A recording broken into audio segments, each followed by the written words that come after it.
So welcome everyone to this webinar. Our objectives today are to understand how young children develop confidence in school, to reframe mistakes as opportunities for growth, to equip parents and strategies to support learning at home.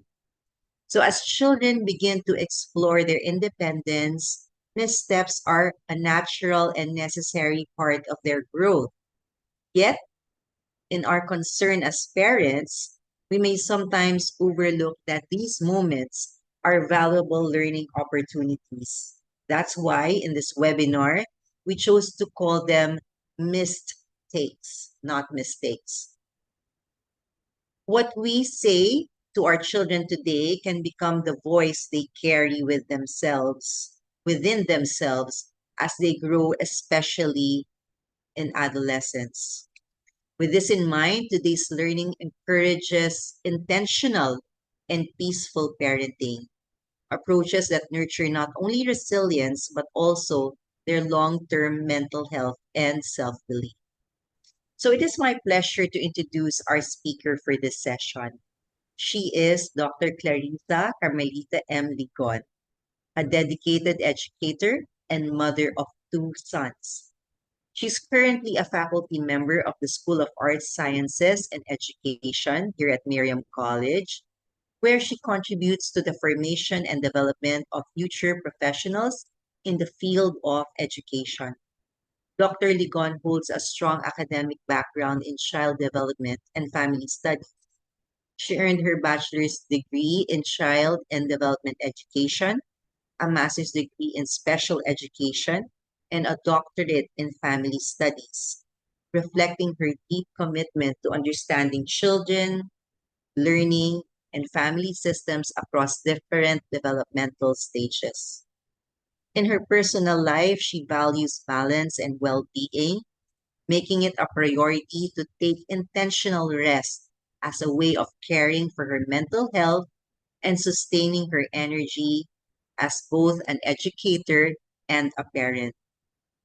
With her extensive experience and compassionate understanding of children and families, she will guide us today in helping our grades 1 and 2 learners grow in confidence, resilience, and healthy self-esteem.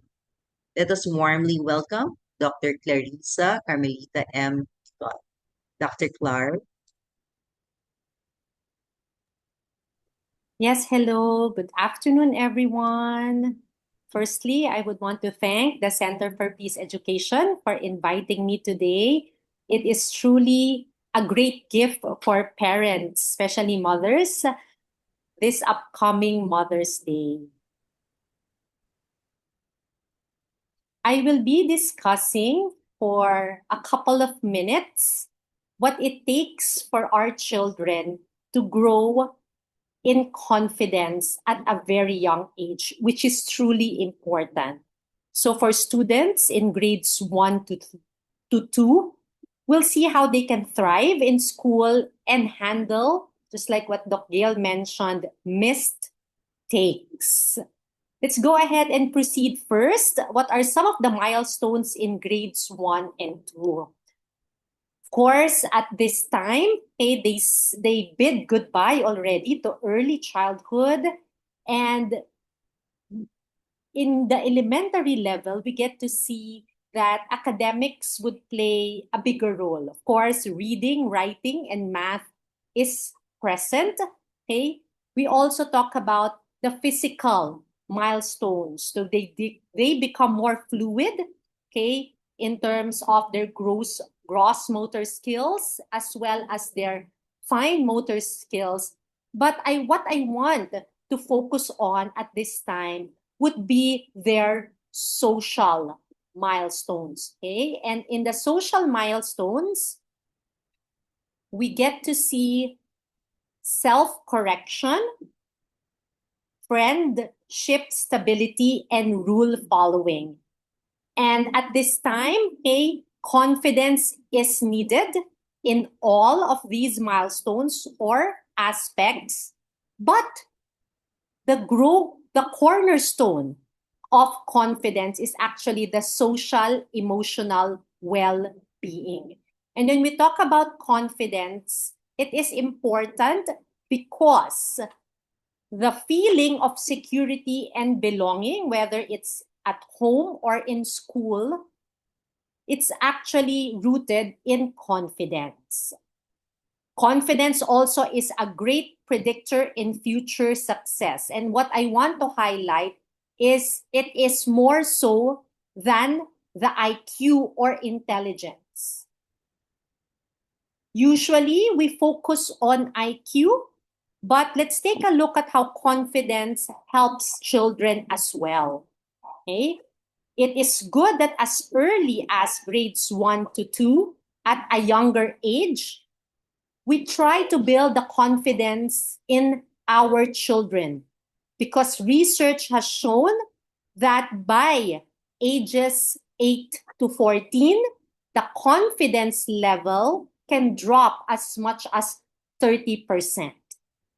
A few reasons why this is the case is because at this time, they tend to fear committing mistakes. They are sensitive to correction as well. Good news for parents is that the confidence can actually be cultivated. And in our household, we can be the champions of building confidence so that when our children would go to school, they have this with them. So I'll talk about 3 peaceful parenting steps for success. And the first one is to ensure that we are the safe space for mistakes.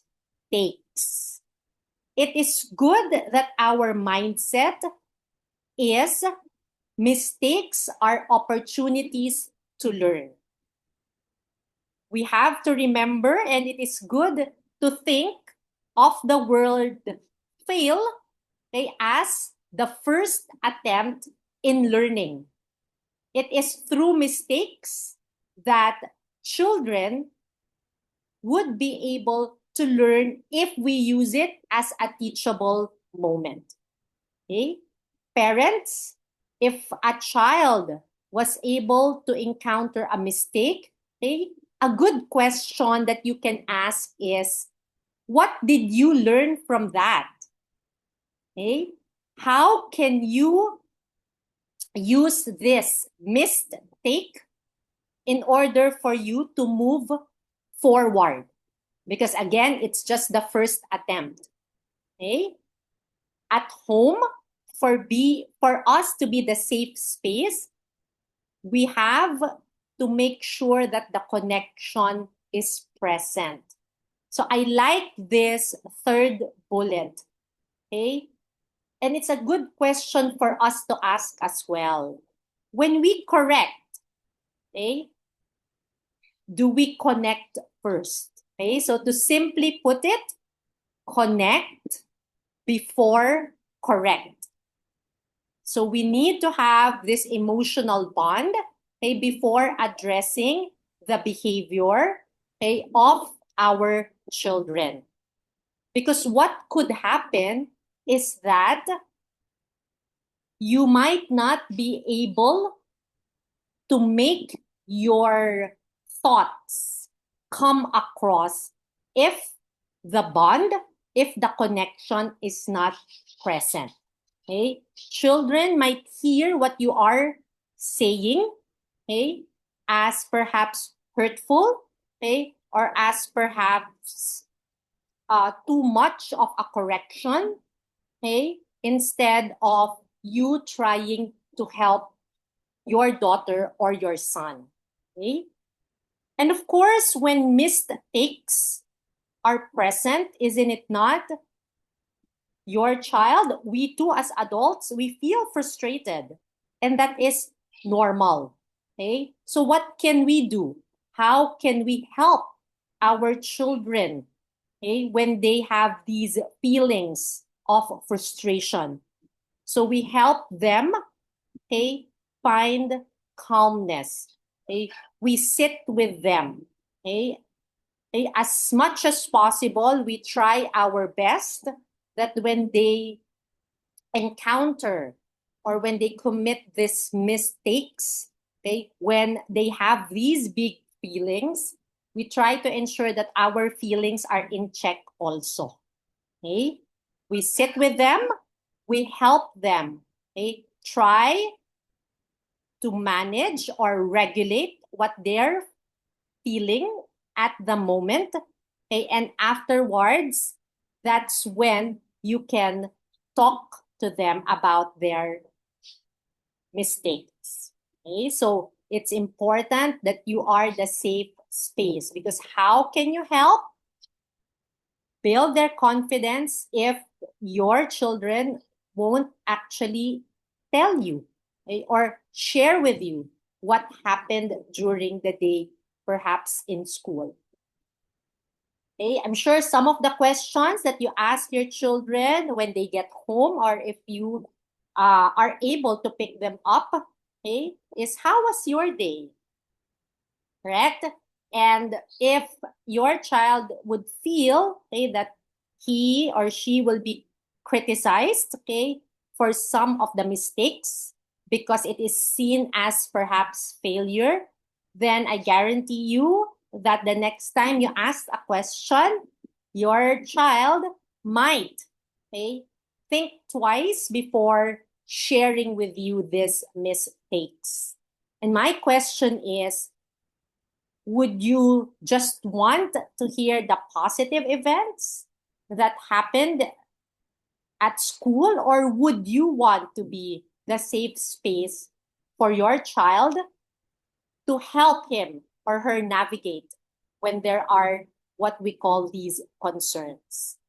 So again, try to be the safe space, for your children.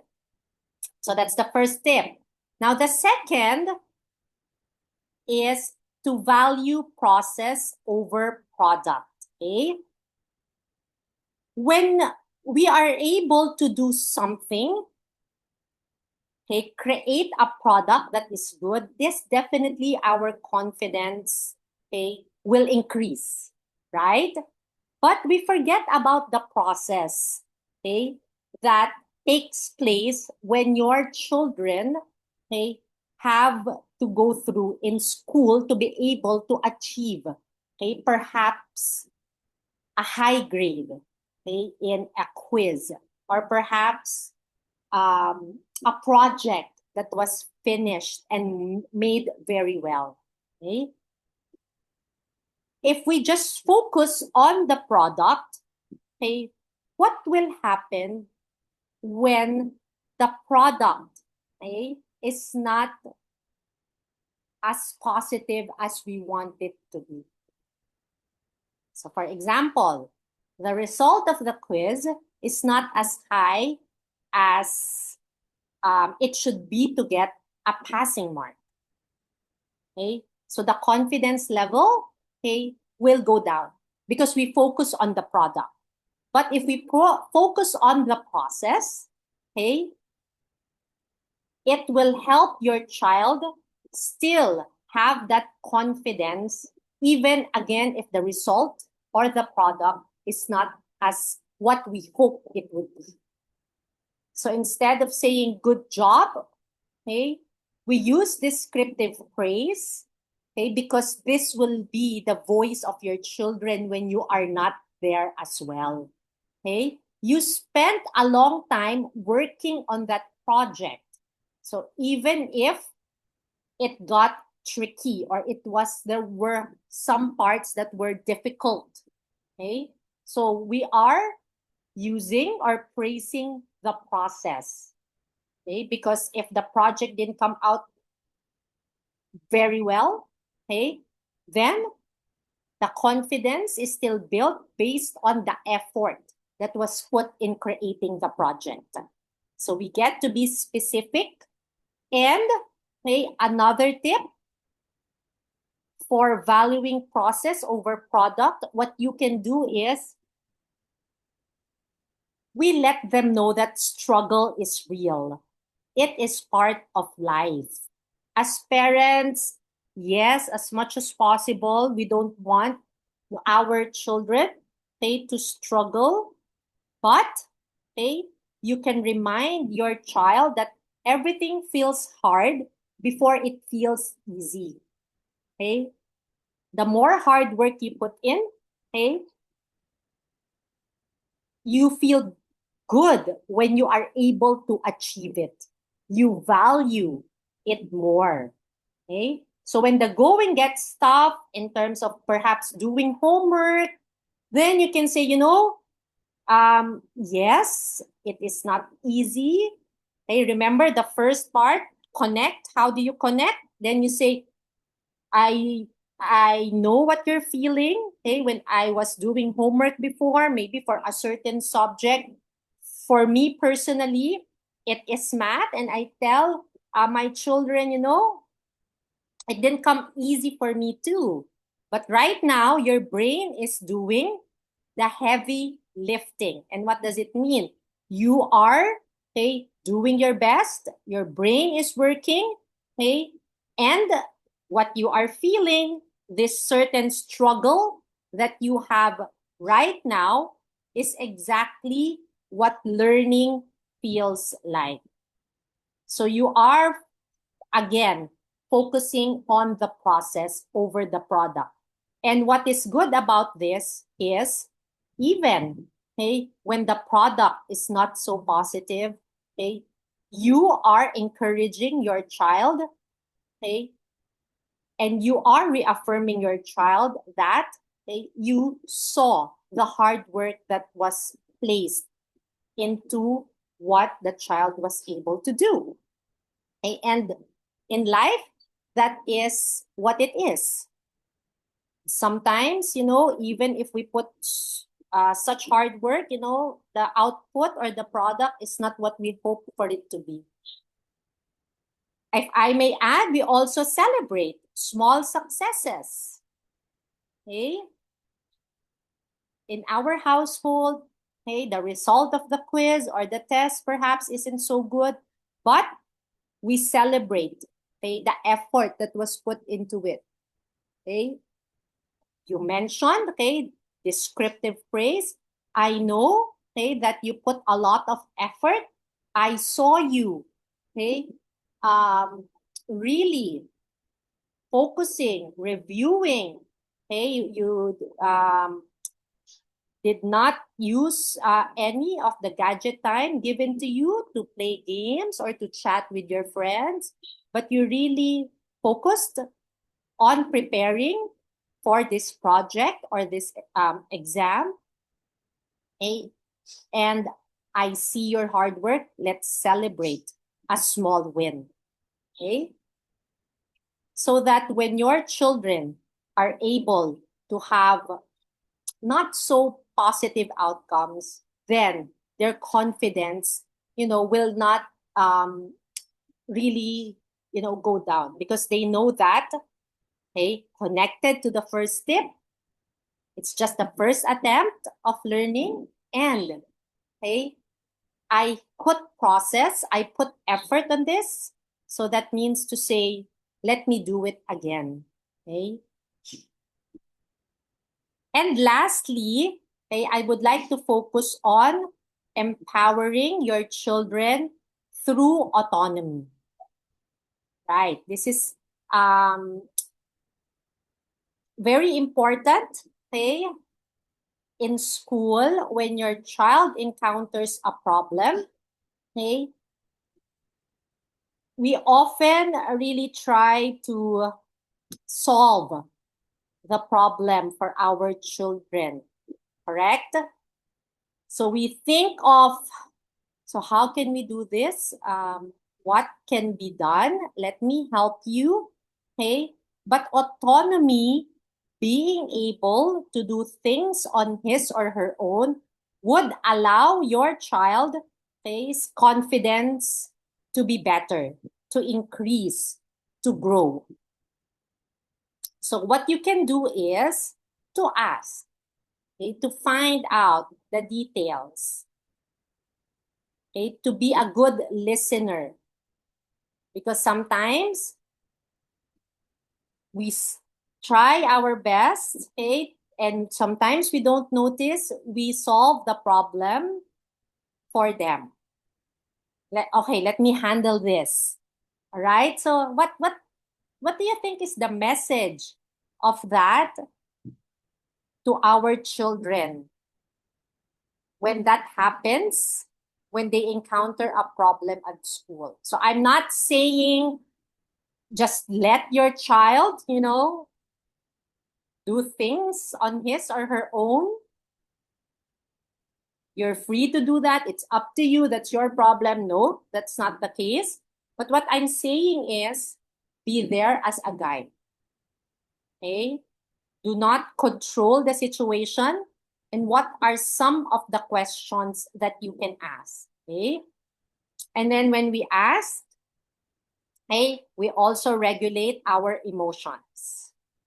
And I find myself when I'm in this situation, I have to do breathing exercises. So inhale, exhale, right? Because of course, who wouldn't want to help their child with regards to a problem encountered, not just in school? What are some of the questions that you can ask? Of course, you would want to know what happened. Okay. And when we ask these questions, of course, we don't interrupt. And sometimes, okay, maybe in your mind, there are so many things that are going on. So, and then you ask follow-up questions right away. And it's like you're spoon feeding the answers to your child. And that's not autonomy. It's not allowing the child to be independent. Okay? Give time for your child to tell you what happened. Okay? And then if you have the information already, what is the next thing that you can do? Okay? You can again ask. So what do you think? Okay? Um, can you do? Or what do you want to happen? And what's good about this is that your child is now able to come up with solutions to problems. Of course, you are there as a guide, as a parent, and through this conversation, you can also give suggestions. Okay? This will also depend, of course, about the problem that is happening in school. And that's why we have the word there immediately. Okay? Resist the urge to call the teacher immediately. So you can also find out what happened from your child. Okay? What else, okay, can you do to build confidence? Okay? One thing about confidence is that if you are able to contribute, okay, in school, at home, okay, you feel good about yourself, okay, you are able, okay, to help others, and the confidence, okay, is increased. Okay, and so at an early stage, you will be surprised, even in grades 1 and 2, there are a lot of responsibilities that your child can do at home. Okay, so it can be as simple as preparing a meal. So in the photo, okay, helping you with the laundry, okay, or helping um, a household family member with the laundry. Okay? Now, it is true that sometimes, or maybe most of the time, it's faster if you do it, correct? Or maybe the nanny, the yaya, the helper can do it. Okay? It's faster, and sometimes it tends to be a bit messy first before they are able to do the responsibility or the chore accordingly. So a good example is washing the dishes. So maybe water would be splattered on the child, on the floor. Okay. But again, what are we teaching our children when we allow them to contribute? Okay. When the family relies on them, they feel valued. Okay? And when they feel valued, right, their confidence would increase. So maybe a homework for you now is, what are some of the chores, that my child can do at home? And the photo that I have chosen here specifically, okay, is a photo wherein the child is doing it all by herself. Okay? So it's not um, being a helper, but it's really a child, eventually once taught doing the chore, okay, on his or her own. And lastly, on this third peaceful parenting step or tip, avoid being to the rescue. Okay? So we're not saying don't be the person that they can go to. Maybe you'll say, oh, I'm the safe space, but then I cannot be the person to the rescue. Okay? Sometimes, there are consequences to the actions of our children. So what is a good example? Okay? The homework notebook was left at home. So even if it was reminded, okay, so you reminded your child, okay, so please make sure you pack your things, your school bag before you sleep, okay, make sure that it's ready, and then it's left at home, okay, and you saw it after bringing your child to school, okay, or when your child was picked up by the school service or the school bus.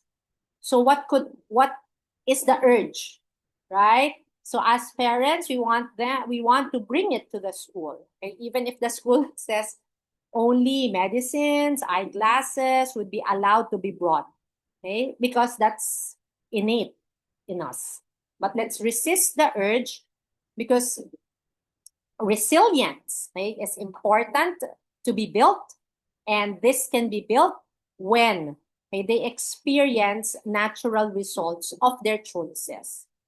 So they don't have a homework notebook, so maybe they might get, minus homeroom points for that, okay, but that also allows them, okay, to think of the logical consequences, okay, that may happen, okay, and they have to also be amenable to the result of, their choices, okay? Even if they didn't really like, or they didn't really want to leave, for example, that school material. Okay? Resilience is important so that they continue to strive, okay, even, if they are feeling a bit of concern, a bit of struggle. And I would want to end, okay, this short, peaceful parenting talk with this statement from Matthew L. Jacobson. Okay? So behind every young child who believes in himself or herself is a parent who believed first. And when we talk about believing first, okay, I would want this to be taken into two ways. First is you, the parent, who believes in your child's capability. Okay. So talking about the missed homework, okay, schoolwork that was not brought, that your child would be able, to handle, okay, the consequences that will be given. And it's important that you trust the school also, okay? And the second one is the parent who actually believes in himself or herself, okay? To be able to be a peaceful parent, and a parent who can guide his or her child in to grow confidence early. So thank you very much, and I hope that you will be able to use these three peaceful parenting tips so that when your child enters grade 1 and grade 2, okay, the confidence is already with him or her. Thank you very much, Dr. Clark. Your tips were very practical, and I think the parents here really appreciate, no, the ideas that you have brought forth today. I was smiling to myself about that part where you mentioned avoid being to the rescue. So I remember my kids before when they have problems, when they need something, or if, for example, if whenever I felt that they were unjustly treated by anybody, I would already be there, to the rescue. And I did that more with my first child. Um, and I and and sometimes you only see the effect when they're older. When they're very cautious, they don't want to make mistakes, they don't want to displease you, they always want to do everything right. So because I'm trying to catch up with that, right now I pretend that I can't do things so that they can do it. Like for So, example, when traveling, oh my eyes, I can't see. Can you be the one to go there to talk to the person? So autonomy, confidence, they yes, all come together. if I may share, Doc Gail, actually, it's a tip for me too, something that I have learned because I saw something that was left behind and I could just not stop myself. This was the younger me. So I had to bring it there. But then afterwards, my son said, Mom, was it even needed today? So I said, believe in your child and let them, okay, handle the natural consequences. Right. Especially if the children are young, you want to organize things for themselves, no? If children have a difficult time, for example, in Araling Panlipunan or Filipino, and a story was given, so the tendency of the parents would be really to read it, break it down for them, try to help them understand, no? So no wonder the struggle continues because they don't really develop the skills, or the brain connections are not there that will enable them to do things on their own. So we must tell ourselves, kaya nila yan, and they will be all right. Okay. So I invite the parents here in the audience to put in some questions in our chat box, and we will read them. I see already a question about um, confidence. Okay. My child is confident at home but shy at school. So why is that? Like they have two personalities. uh, the parents feel that way. How can they help? Actually, this is connected to the first tip that I mentioned. Okay. Of course, the home is really a safe space for most children, for all. We would want it for all. So, they can be themselves at home and they feel that regardless, they are loved. But then when they go to school, of course, there are different environmental factors, right? So perhaps, during a family day, you would notice, my child is not as maybe participative as you thought she or he would be based upon how she is maybe when you have family gatherings, okay? And it is all right, okay? Because again, it's a different setting. So it's similar for you. Let me ask the parents also. Of course, at home, you are with your siblings, right? When there are maybe a Sunday lunch with your parents, and you get to really share what happened to you during the week. But when you go to a forum, when you go to a seminar, or when you go to a meeting, okay, these are some of the people that you don't really know yet. Okay. So what we do is, we help these our children. Okay.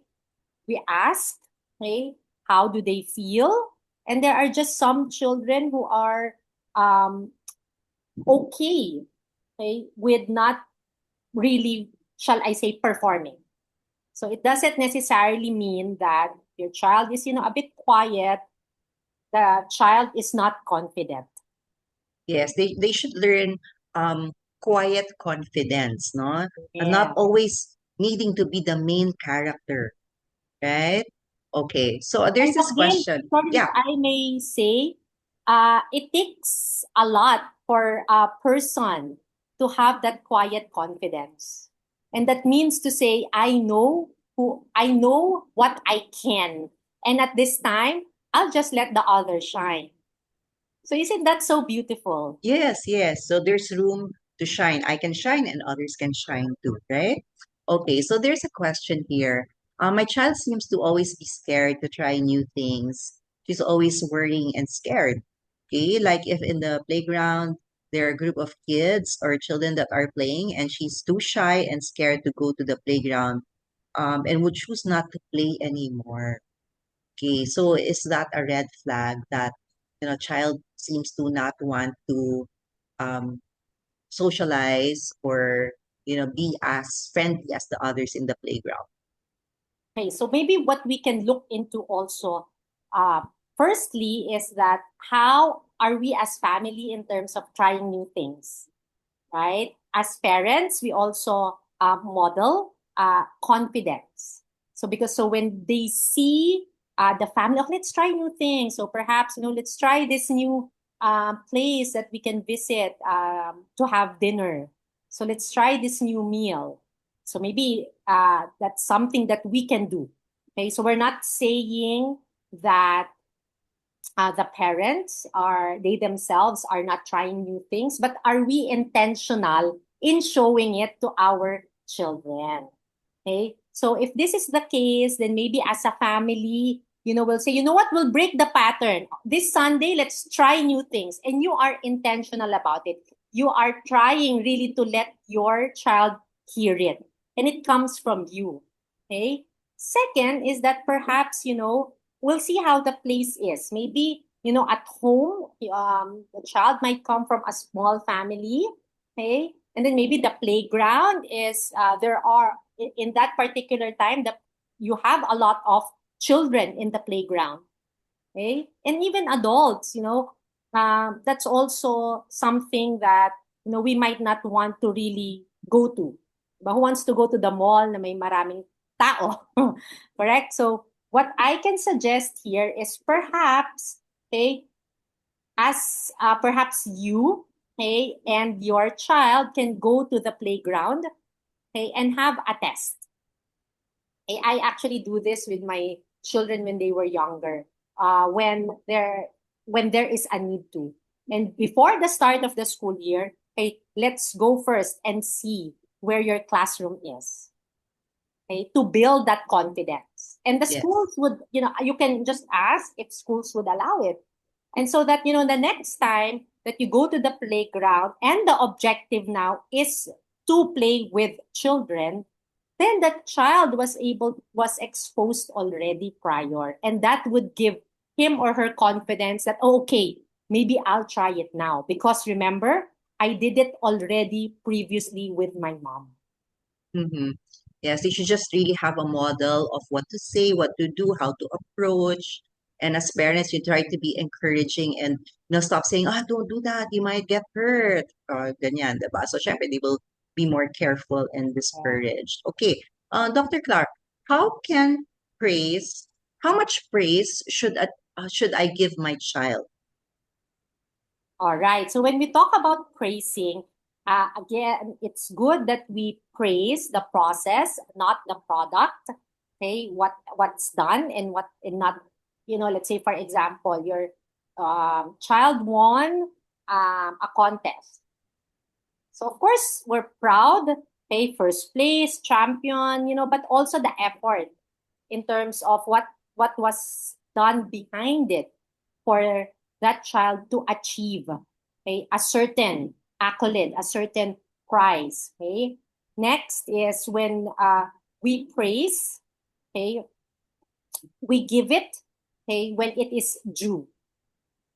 Okay, when the child is not feeling well, we just blurt praise, okay, just to make the child feel better, but it is not connected with a context.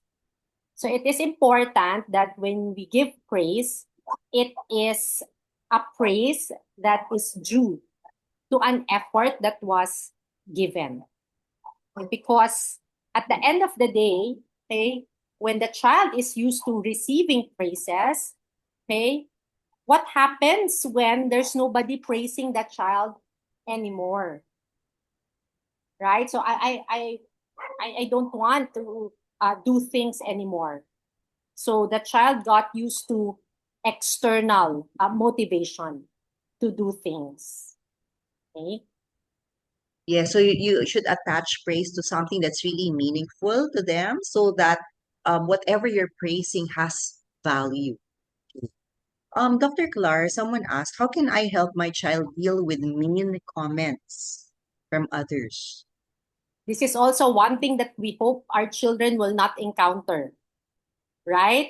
Yes, If only, but that's part of growing up. Okay, we cannot really try to screen all the people that they encounter. Okay, what I always tell my children is, what was told to you? Is it noise? Because you have to filter noise. But when it's noisy, okay, we don't really want to listen to it. So if it's noise, meaning to say, what is a noise? What can be a noise? Is it true? Okay? And if you know it's not true, then that's noise. And if it's noise, anak, there's something that we do here and then out there. Of course, yes. easier said than done. Easier said than done. Okay? But it takes practice. So Mm-hmm. sometimes, my child will say, this my classmate said this to me. Is it true, anak? Yeah, Then, but because, when you say, di ba, you are counteractive. Really? He said that? But it's coming from you. But what you want is for your child, for the child to realize that it is not true. And, the yes. mean comment, okay, you can, if that has been established, then you can go deeper and you can say, you wonder why your classmate said that, okay? And the classmate, maybe he just wants to get attention from you. So that's the second layer. Okay, but the first layer is really to pause, okay, and to sift what was said to you. So it's important also that as parents, okay, we help our child know who they are, okay? Because sometimes these outside voices, okay, it's heard, okay, and it can stay in their brains. It can stay in their minds. And that might be repeated again and again and again. And once it's repeated again and again and again, what's sad is they might think that that's correct already. Mm, So, that's right, Dr. Clar. so really, it has to go out. It has to go out. Yes, and you try to let them reflect no on the things that are said. Is it true? Is it kind? Is it helpful? Because if the answer to each one is no, no, no, then they should not internalize. No? And it becomes valuable even more when they become older, when they become teens. So is Definitely. it true? Is Yeah. it kind? Is it helpful? If not, don't internalize or don't take it in. Right? Okay, Dr. Clark. So, we don't have time anymore. So this is really designed just to be a short stop for parents, within their day to reflect on their parenting. So I'd like to thank you for your valuable insights. Dear parents, confidence is not built overnight. It grows through encouragement, understanding, and acceptance of mistakes. As children get older, they naturally begin to compare themselves with others, and this can sometimes affect their self confidence, especially when they experience missteps along the way. This is when your role becomes even more important. Let us continue practicing intentional and peaceful parenting, like Dr. Clark, to support their mental health and overall development. I enjoin everyone to kindly fill out this short evaluation form by clicking the link found in the chat box or by taking a photo of the QR code that you will see on your screen. Okay, so that we can hear from you and what other topics you would like for peaceful parenting. So once again, this is Gail Galang on behalf of the Miriam College Center for Peace Education, Miriam College Loyola Heights, New Valley, and Alviera, and Pax Christi Filipinas. Thank you, everyone, most especially to our esteemed speaker today, Dr. Clara Ligon. Warm greetings this Mother's Day to all our amazing moms out there. May you keep guiding your children with compassion, strength, and a heart that listens and understands. Maraming salamat po sa inyo lahat.